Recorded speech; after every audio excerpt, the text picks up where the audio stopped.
আজকে ঢাকার কোথায় কেনাকাটা করতে গেলাম এবং খুব কম দামে কিভাবে অনেক অনেক কেনাকাটা করলাম এই সব থাকছে এই ভিডিওতে। হ্যালো গাইজ, আসসালামু আলাইকুম। সবাই কেমন আছেন?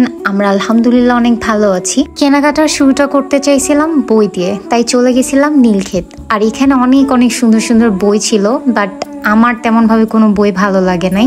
আর তাছাড়াও এখানে আশেপাশে অনেক সুন্দর সুন্দর ওয়ালমেট ছিল, সাথে বাসার যত প্রয়োজনীয় জিনিসপত্র আছে সবকিছুই ছিল। তো আমি যেহেতু প্রথমবারের মতো এখানে গেছিলাম, তো আমি সবকিছু অনেক মজা করে ঘুরে ঘুরে দেখছিলাম। আর সাথে আমার বর তো ছিলই। আর আমি উপন্যাস পড়তে বরাবরই অনেক বেশি পছন্দ করি, তাই আমরা এখান থেকে দেখতেছিলাম অনেক সুন্দর সুন্দর উপন্যাসের কিছু বই। বইগুলোর মধ্যে আমার কিছু কিছু বই অনেক ভালোও লাগছিল, কিন্তু আসলে অন্য জায়গার তুলনায় এখানে প্রাইস আমার কাছে অনেক বেশি ওভার লাগছে। আমার কাছে মনে হয়েছে রাজশাহীতে এর থেকে কম দামে অনেক ভালো বই পাওয়া যায়। তাই এই জন্য এই রোদের মধ্যে ঘোরাঘুরি না করে আমরা চলে গেছিলাম নূরজাহান মার্কেটে। যেহেতু আমরা এবার ঢাকায় অনেক কম সময় নিয়ে আসছিলাম, আমাদের রিটার্ন টিকিটও কাটা হয়ে গেছিল, তাই আজকে আমরা সবগুলো মার্কেট ঘোরাঘুরি করব, এটাই আমাদের প্ল্যান ছিল। তো সেই অনুযায়ী আজকে প্রথমে নূরজাহান মার্কেটে ঢুকি।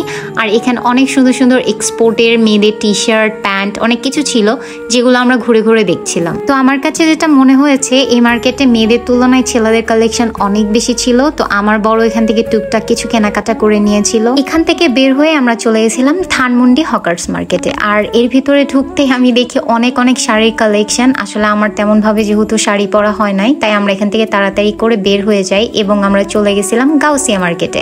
আর গাউসিয়া আমার বরাবরই অনেক পছন্দের তালিকায়, আমি অনেক অনেক ভিডিও দেখছি এখানকার, তাই ভেবেছিলাম এখানে আমি জমকোষ কেনাকাটা করব। এখানে আশেপাশে যতগুলো শপ দেখলাম সবগুলোতেই দেখছিলাম ফিক্সড প্রাইস, কিন্তু আমি অন্যান্য ভিডিও এবং সবকিছুতে দেখেছি যে এখানে নাকি বার্গেনিং করা যায়, বাট এরকম কোনো কিছুই ছিল না। ইভেন আমার বড় আমাকে এই গল্প শোনাচ্ছিল যে একটা সময় এই মার্কেটে নাকি অনেক বেশি দামাদামি করা যেত এবং অনেক কম কম দামে অনেক ভালো ভালো জিনিস পাওয়া যেত। তারপরেও যেহেতু চলে আসছি, কিছু না কিনে তো আমি যাব না, বরের পকেট তো একটু না একটু ফাঁকা করেই ছাড়বো। সেই জন্যই পুরো মার্কেট ঘুরে ঘুরে দেখতেছিলাম যে কোথায় কি পাওয়া যায়, যেহেতু আমার এই মার্কেট সম্পর্কে তেমন কোনো আইডিয়া নেই। আর কি বলবো, এত পরিমাণে ক্রাউড ছিল, এত মানুষ বলার মতো না।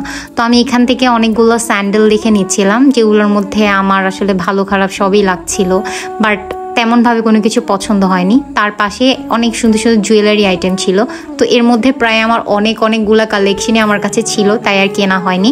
এরপর আমি চলে যাই আমার পছন্দের জামা কাপড় দেখতে। আমি যেহেতু অনেক বেশি জামা কাপড় পরতে পছন্দ করি, তাই এখানে যে আমার আটকানোরই ছিল আর আমি আটকাই গেছিলাম। তো এই ড্রেসগুলোর প্রাইস মোটামুটি রিজনেবল ছিল, আর এই প্লেসটা ছিল নিউ মার্কেটের সামনে। তো আমি এখান থেকে অনেকগুলো ড্রেস দেখতেছিলাম, যেহেতু আমার এরকম টু পিস টাইপের ড্রেস পরতে অনেক বেশি ভালো লাগে।